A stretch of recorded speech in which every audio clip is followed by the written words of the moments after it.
there! Welcome to Skeleton Key Productions. I'm Crown Grows Cocon. Let's get into the video. Today's video we're going to be doing an update from our video from last year, which is What If Ireland United? So obviously go and watch that video. There's many other videos which we've covered on this topic. So this video isn't necessarily going to be looking at the kind of historical context. Please watch those other videos for a bit more on that.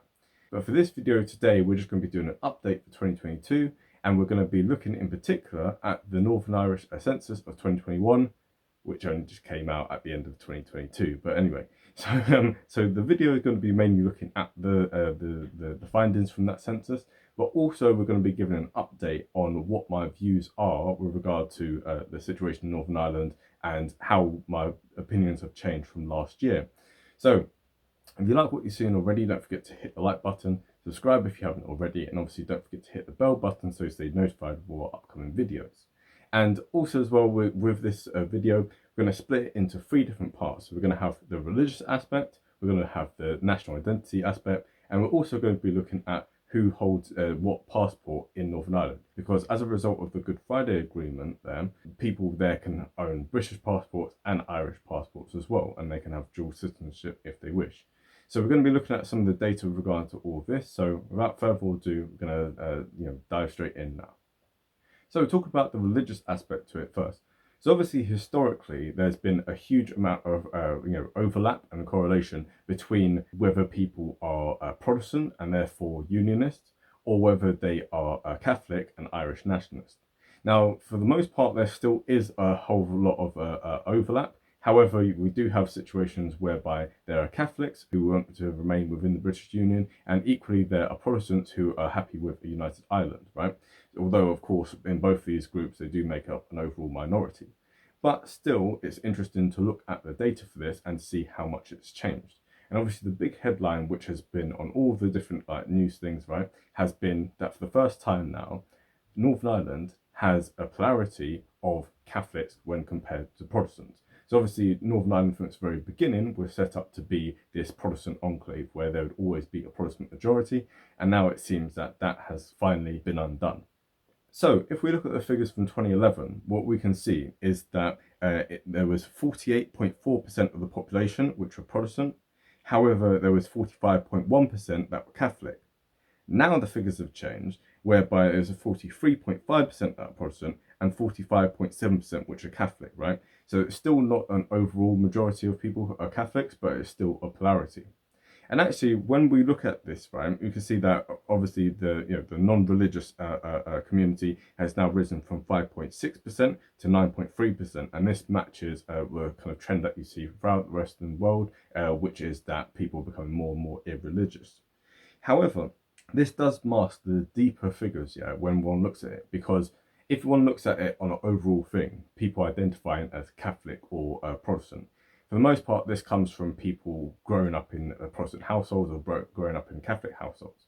But when we actually look at people's current religion, this is where we see the big difference. So we can see that 42.3% identify as being Catholic, compared to just 37.4% which identify as being Protestant. So what we can see with that is obviously, when we break it down in terms of current religion, Catholics are much larger of a percentage than Protestants are. And this is for multiple different reasons. So first of all, you have the higher immigration rates. So many people from Poland, Lithuania, etc., mainly Catholic countries. So people coming to Northern Ireland in that guise, right? Of course, they are going to fluff up the Catholic population.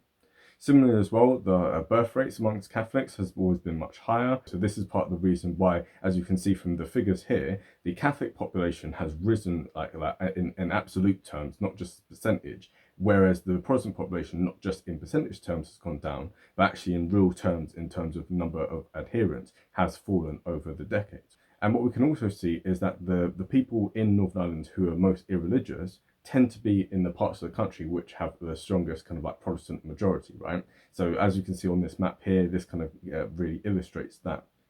So with all that being said, we kind of have covered the religious aspect to it. But the religious aspect to it, like we said, is quite a kind of surface level thing, which I think is kind of moving out of prominence.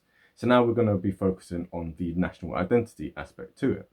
Now, of course, national identity is quite a complicated thing. So some people identify, exclusively with just one national identity. For some people, it's a mixture.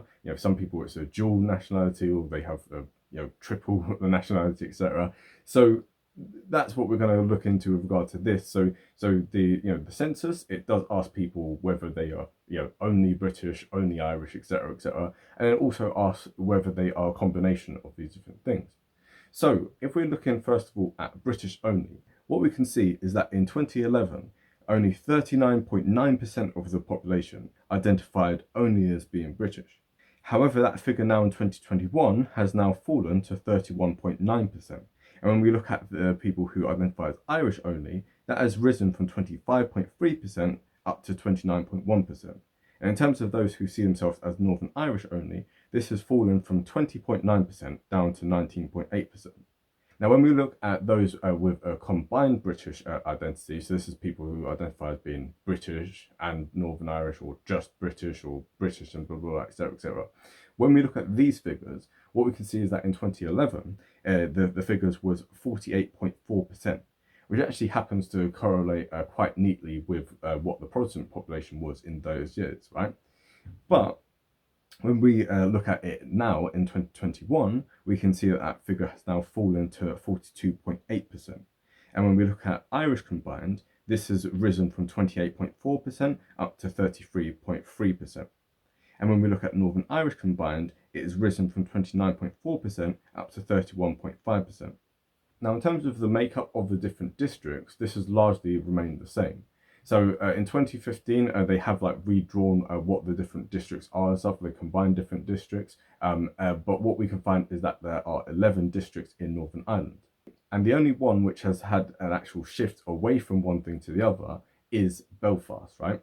So with regard to the national identity, right, if one looks at Belfast, one can see that in 2011, 43.3% identified as being British, and now that figure has dropped to just 36.8%. However, in terms of those who identify as being Irish, this has risen from 35.1% up to 40.3%. So we can see how Belfast, which is the capital of Northern Ireland, a plurality of people in the capital of Northern Ireland now identify as being Irish rather than being British for the very first time. And what we can see also is that 5 out of the 11 districts have an Irish plurality, right? So again, considering that Northern Ireland, as we said, was set up originally to be one thing or the other, right? Now we're starting to see a bit more of a breakdown of that, right? And it's starting more to head in that direction. However, one thing to kind of note is that, as we said in the video about a case for redrawing the Irish border, we'll talk about that a little bit later. With that video, I made the point that there are certain districts within Northern Ireland which lean more heavily towards the British side, and others which lean more towards the Irish nationalist side, right? So of the 6 out of the 11 which identify more with the Unionist cause, one can see that in terms of British national identity, this is combined British national identity, right? And also as well, I should say that these figures are very back of the napkin kind of thing. I've not broken it down in terms of actual population and such. I've taken these percentages and divided by 6. So it's kind of crude, but at the same time, it gives you an indication of what the figures are. So that's just the disclaimer before we say these figures. And what we can find is that in the Unionist districts, one can see that 56.6% of people identify as being British, and this is in a combined sense, compared to just 19.8% who identify as being Irish with a combined sense, right? When we compare this to the nationalist districts, this is the 5 out of the 11, we can see that 28% of people identify as being British, compared to 47.7% who identify as being Irish. So this kind of gives you an idea with regard to national feelings, right, and how people identify. So we can already see that there is a vast difference between the places, which particularly on the eastern side of Northern Ireland, right, compared to those parts which are closer to the Irish border. But national identity is a little bit like gender identity in a way, right? So bear with me on that point. My point being is that one can identify as this and one can identify as that, right? But it's relatively fluid, right? However, something which is a bit more concrete is passport holding, right? So first of all, like unlike in America, most people in Northern Ireland actually have passports and stuff. But the thing is with having a passport is that it's a logistical thing, right? You have to go down to the passport office or you have to apply online, etc., etc. It's a lot of hassle. Anyone who's had to renew their passport knows how much of a hassle it is, right? So for you to go to all those lengths, bearing in mind that people in Northern Ireland, like we said, have the option of picking, do you want to be British or do you want to be Irish, right? For you to go through all that process, you have to really identify with one or the other, right? And what one tends to find was that although people can have dual nationalism, right? Like, in terms of like having two sets of passports, again, would one really want to go through those lengths, like twice? No, for the most part, people either have a British passport or they have an Irish passport. So with regard to all this, this is what we find with the data for this. So what we can find is that in 2011, 59.1% of the population had a British passport, compared to in 2021, 52.6% now have British passports. So there's a clear drop in that. However, those who have an Irish passport has now risen significantly, and it's risen from 20.8% to 32.3% with an Irish passport. So, in Northern Ireland, of the 11 districts, 4 out of those 11 districts have a polarity with an Irish passport. And what's interesting is that although we said that Belfast now has plurality of people who identify as being Irish as opposed to British, when it comes to those who own passports in Belfast, a plurality of them actually still maintain having a British passport. So it's interesting that people there, they might identify more as being Irish, but they still, probably for practical reasons, still have British passports. So if one looks at this in terms of, the unionist districts compared to the nationalist districts, this is part of what we find, right? So in terms of the unionist districts, we can see that 62.3% of the people there have British passports, compared to just 24.1% who have Irish passports. Now, the thing is, obviously, that is including Belfast in that, right? However, if we exclude Belfast in that, the figures rise even more so for the British side and fall even more for the Irish side. So what we can see is that of the 6 districts which are predominantly British, right? We can see 64.4% of people there have British passports, compared to just 22.2% which have Irish passports. Now, when we compare this conversely to the nationalist districts, we can see that 36.7% have British passports, compared to 45.3% which have Irish passports. And with this, if we include Belfast, what we find is that you have a sway more towards the British side and less towards the Irish side.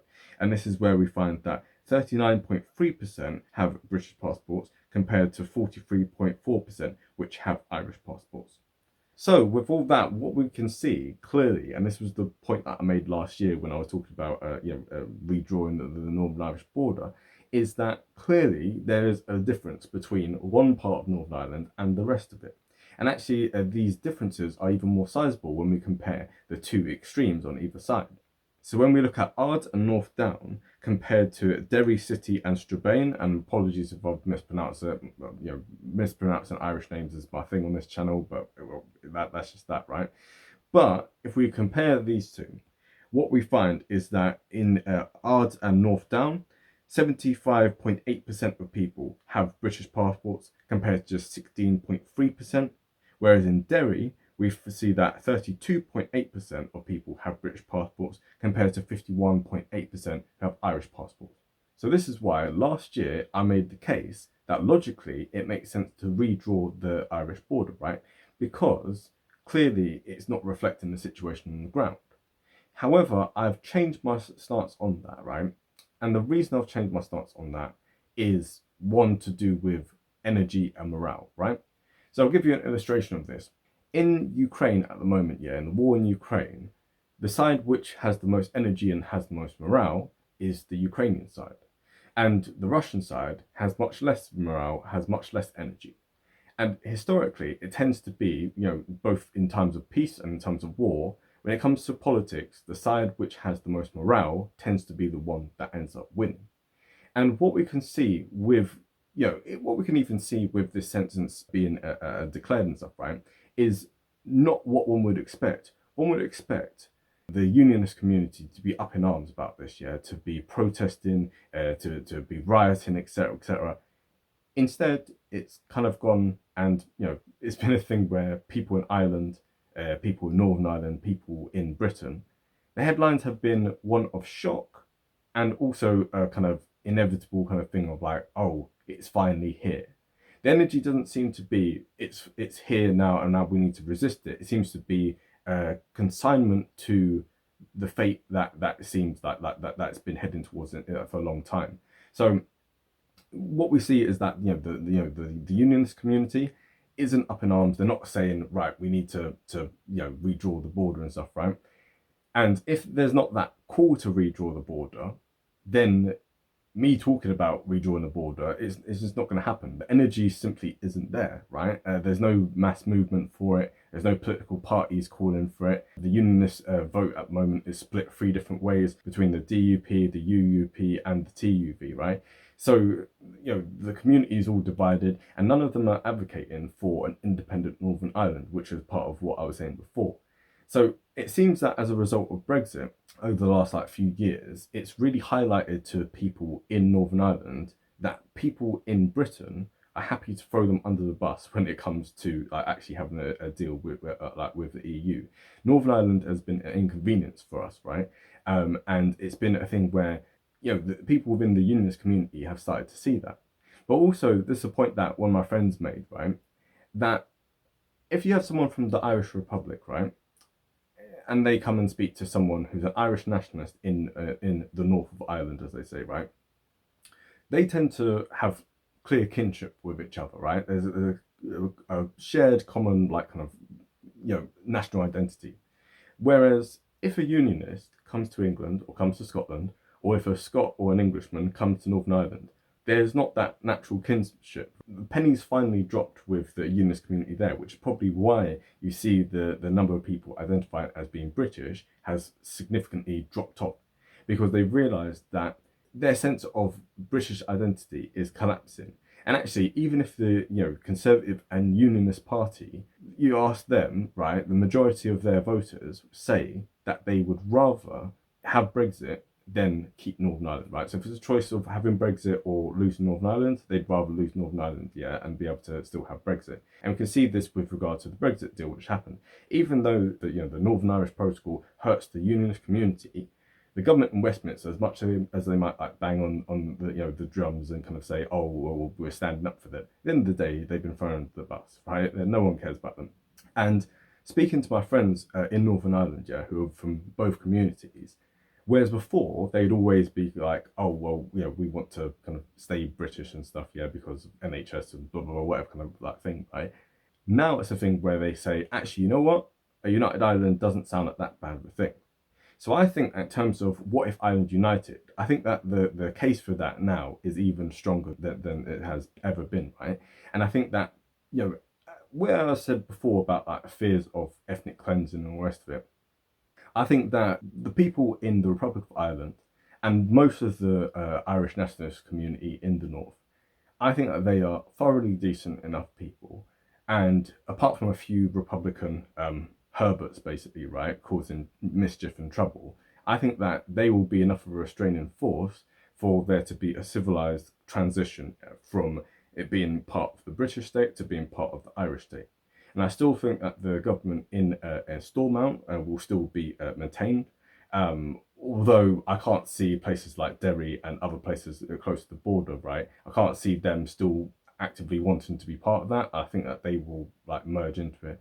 So I think more likely than not, what one would find is a kind of devolved parliament and stuff, right? So basically the same situation that Northern Ireland finds itself in, just switching things. So instead of it being a London-run government, instead it being a Dublin-run government. So I think that they would be able to have a lot of autonomy. And I think more likely than not, I think that's where things are heading. I think whether the unionist community wants it or not, I think that's where they deep down, they know that it's heading in that way. And they don't have the energy. They also don't have the numbers, really. If one looks at the demographics in terms of the younger generation versus the older generation, what one finds is that amongst people under the age of 40, they tend to be more Catholic than Protestant. And of course, this hasn't yet translated in terms of those feeling British or Irish, right? But it's more and more heading in that direction, yeah. And so it seems like it's only a matter of time whereby the United Kingdom, right, of Great Britain and Northern Ireland ends up eventually splitting, right?